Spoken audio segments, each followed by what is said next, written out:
Olá, somos o Além da Pele, um podcast sobre saúde, bem-estar e, lógico, muita dermatologia. Nossa equipe é formada por estudantes de medicina da Liga de Dermatologia da Universidade Federal do Vale do São Francisco, além de muitos convidados e parceiros da área da saúde. Então, vamos começar a discussão de hoje?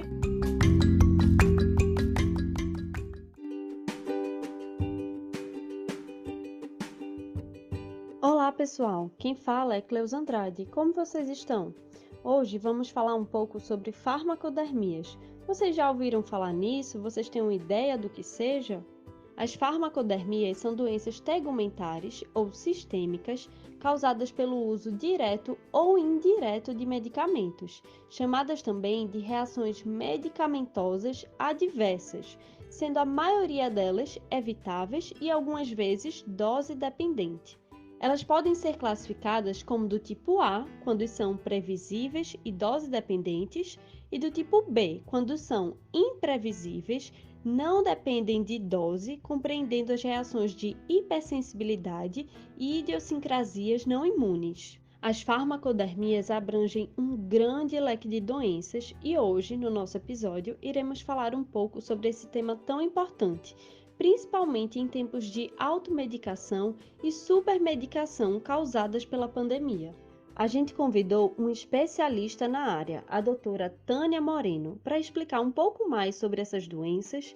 Ela é dermatologista, especialista em rancenologia, mestre e doutora em ciências cirúrgicas e professora do Colegiado de Medicina da Univasf. Doutora Tânia, a senhora poderia explicar para a gente qual a definição de farmacodermias, quando eu devo pensar que um paciente está com farmacodermias e se existe predisposição genética para o aparecimento dessas reações? Olá, Cleusa. É um prazer e agradeço o convite para estar aqui falando para vocês sobre as farmacodermias, um tema tão importante. São reações cutâneas adversas a medicamentos que representam a consequência não terapêutica e não intencional ao uso de uma droga. Através de anamnese bem conduzida, com história de exposição ao fármaco e exclusão de outras etiologias para as lesões de pele apresentadas ao exame físico. Temos que observar composição, dose, via e tempo de administração. Observar também intervalo de tempo entre a administração e início dos sinais e sintomas. Se necessário e possível, realizar testes cutâneos padronizados e teste de provocação para auxiliar nesse diagnóstico. Lembrando que essas reações podem mimetizar qualquer quadro clínico e com ampla variedade de apresentações.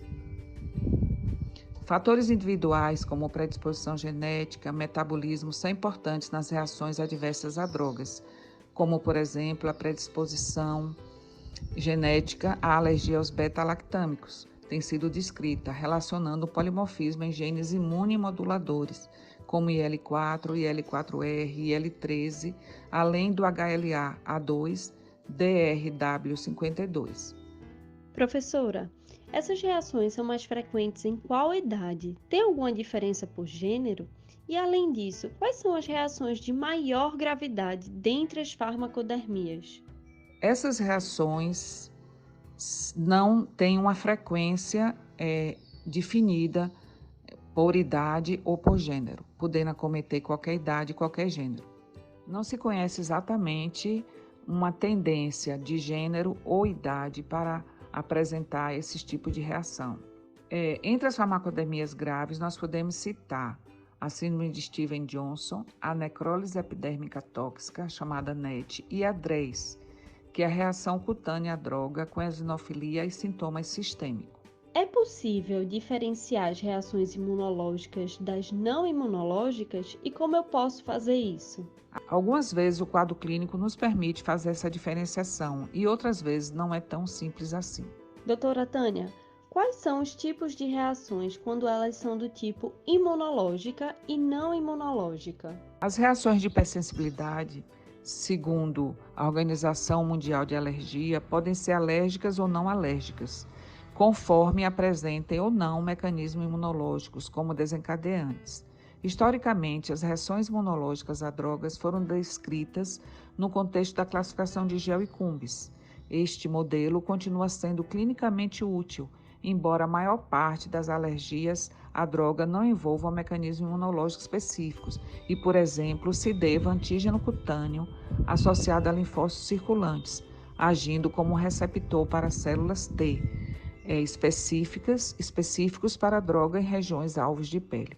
Imunológicas, podemos citar a urticária, o choque anafilático, as púrpuras, as vasculites, eczemas, exantemas, anemia hemolítica, dentre outros. E não imunológico, podemos citar as mais frequentes, a erupção fixa à droga, eritema nodoso, erupções liquenoides e outras. O exantema morbiliforme maculopapular é o padrão mais comum de erupção cutânea à droga, correspondendo a 30 a 50% dos casos. Lembrando que podem ocorrer também exantema morbiliforme por infecções, como por exemplo sarampo. Costuma ocorrer em volta de 2 semanas após iniciada a droga que provoca o exantema. Erupções fixas a drogas, chamado eritema pigmentar fixo, estão relacionados com medicamentos utilizados esporadicamente, como acetaminofém, anticonvulsivante, aspirina, anti-inflamatórios não esteroidais, dipirona, barbitúricos, benzodiazepínicos, beta-bloqueadores, contraceptivos orais e outros.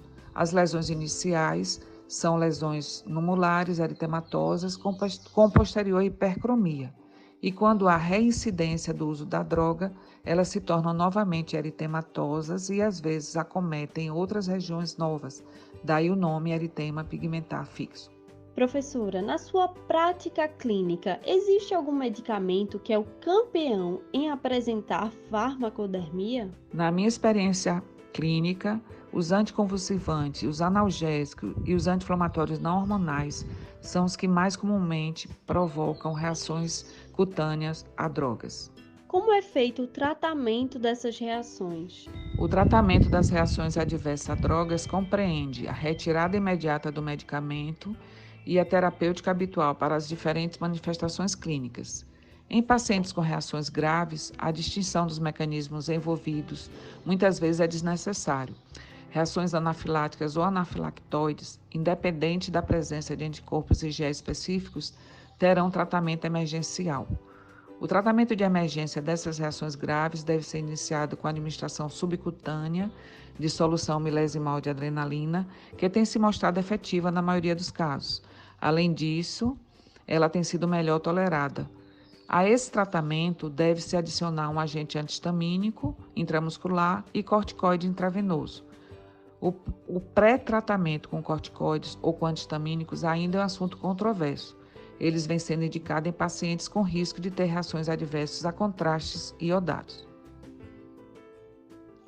Aspectos importantes no manejo das reações adversas aos fármacos incluem medidas preventivas efetivas que dependem de um diagnóstico adequado.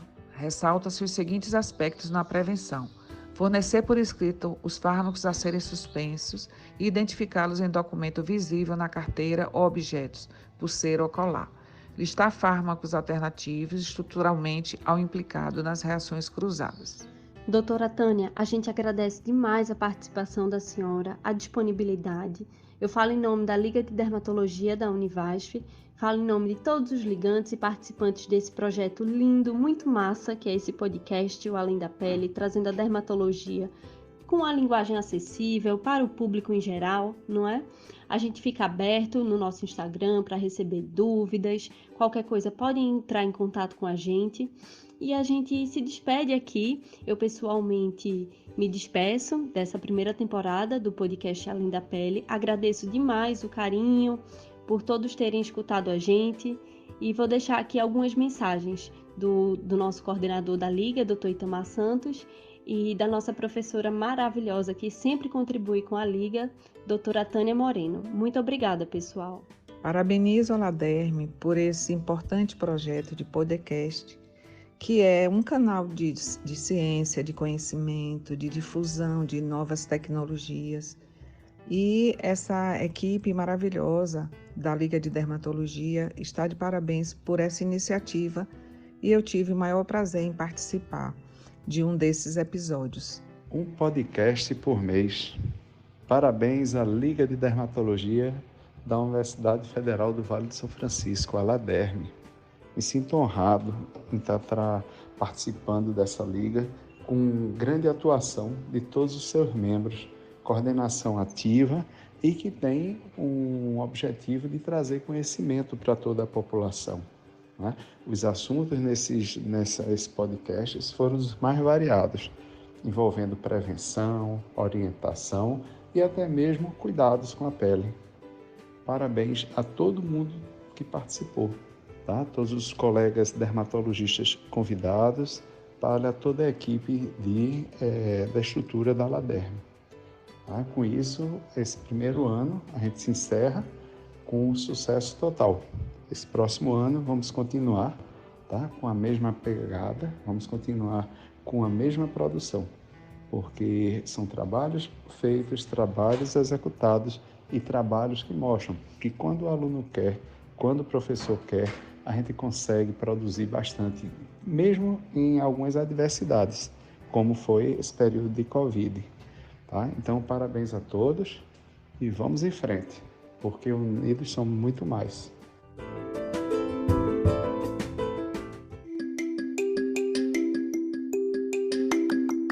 É isso, pessoal. Obrigada por terem ficado com a gente até agora. Não se esqueçam de nos seguir no Instagram, @laderm_univasf. Por lá estamos sempre postando conteúdo de qualidade. E podem entrar em contato com a gente por direct ou através do e-mail ladermunivasf@gmail.com. Até o próximo episódio!